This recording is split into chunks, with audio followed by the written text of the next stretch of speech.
কি দিয়ে দিতেছেন আপনারা? বড় ভাই,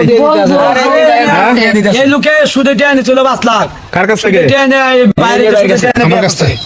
মানে 5 লাখ টাকা ছিল সুদে? সুদে টিয়া এনে বিয়া করছে, বিয়া করে এখন টিয়া দিতে পারে না, বউ দিতেছে। হাই হাই রে সুবহানাল্লাহ, এটা কোনো কথা? হ্যাঁ। মানে সুদে টাকা নিয়ে বিয়ে করছে এই ভাই? হ্যাঁ। আর সুদ আসল দিতে পারতেছে না? না।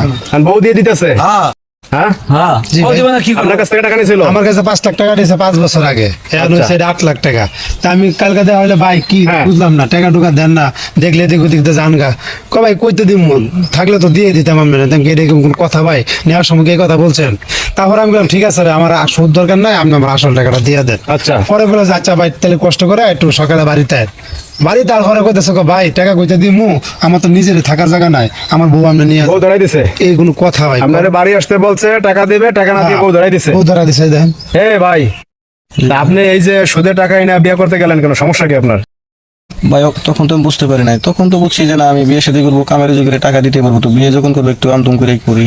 মানে আপনি ধুমধাম করে বিয়ে করছেন, তাই তো? হ্যাঁ। স্বর্ণালঙ্কার দিয়েছেন, মিউজিশিয়ান আনছেন, বিয়ে শাদী করছেন, আনন্দ উৎসব করছেন, ঋণ হয়ে গেছেন। হ্যাঁ। তার আপনার কি বাপদাদার কোনো সয় সম্পত্তি নাই নাকি? না ওরকম সয় সম্পত্তি নাই, হালকা কিছু ছিল, আমার আব্বু অসুস্থ ছিল তো, আব্বু হ্যাঁ। চিকিৎসা বাবদ মানে ওগুলা শেষ হয়ে গেছে, এখন কিছু নাই। এখন কিছুই নাই? না ভাই, এখন আমি আপনার নিঃস্ব। ফ্যামিলিতে লোক কে কে আছে? শুধু আমার আম্মু বেঁচে আছে। আচ্ছা, এখন সে আম্মু এনে থাকতেছেন কোথায় এখন? এখন তো আসলে আমার কোনো নিজস্ব জায়গা নাই, আমি যে আমার এক চাচার বাসায় মানে একটা রুম দিচ্ছে আমার। মানে অন্য জায়গায় থাকতেছে? হ্যাঁ, ওখানে আমি আম্মুর এনে থাকি। এটা কোনো কথা? এরকম একটা সুন্দরী বউ বিয়ে করছেন, হ্যাঁ? এখন বিয়ে মানে করে নিজের জায়গা নেই থাকে। কারণ এই বউ লয়ে বউ দিতেছেন আরেকজনের তুলে, এটা কোনো কথা ভাই বলেন?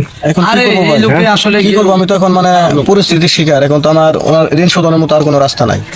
হ্যাঁ, তা আপনি এই যে কিছু মৌকুব টুপ করে দিতেন টাকা ভাই পয়সা? আমি 8 লাখ 5 বছরের সুদে 3 লাখ টাকা আছে, ওই টাকা দিয়ে মাফ করে দিছি ভাই। আমি মানে টোটাল হলো 8 লাখ। হ্যাঁ 8 লাখের জায়গায় আপনি বলছেন 5 লাখ দিলে হবে, আমার আসল দিলে আসলে হবে। দিতে বলছি, আমি ওই আসলে দিতে পারতেছে না? ওই এবার চালান দেব না। আমার দোষটা কোন জায়গায় বলেন? চালান না তো দিব ভাই, এবারে তো চালানো দিতে পারতেছে না? এবারে অন্তজি কয় আমি বউ নিতাম না, আমার টিয়া লাগবে, তখন কি কিছু করার আছে? মানে কি একটা অবস্থা। বুঝলেন নাই? এই লোকে দিকে আমি বউ নিতাম না, আমার টিয়া লাগবে, টিয়া তো নাকি। এখন ঘটনা হয়েছে যে আপনি যে মানে বউ দিয়ে দিতেছে, আপনি কি খুশি এতে? ভাই আমি এখন খুশি না, কি করবো? আমার তো মনে করেন যে তাহলে তার কি বলতে এইভাবে মিটবে? মিটবো না, আর কি করবো? যারা দিতেছে ওটা তো নিতে হইতেছে। আপু, জি। এই যে আপনার যে যখন বিয়ে শাদী করছে তখন কি আপনি বোঝেন না যে মানে বেশি না তো না বলি না, না বা এই সেরকম ফ্যামিলির আমাদের লোক? কোনো কিছু বুঝায় নাই বা আমাদের বলেও নাই সে এরকম আপনারা মনে করছেন ভাবে। জমিদার, যে অনুষ্ঠান আদি শুরু করছে তো মনে করছেন এরকমই জমিদার ঘরের ভাবছি। ছেলে না?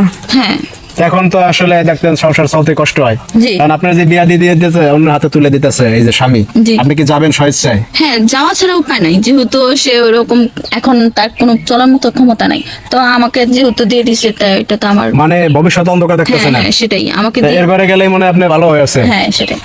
দর্শক দেখেন, মানে কি একটা আজব ঘটনা ঘটে গেছে।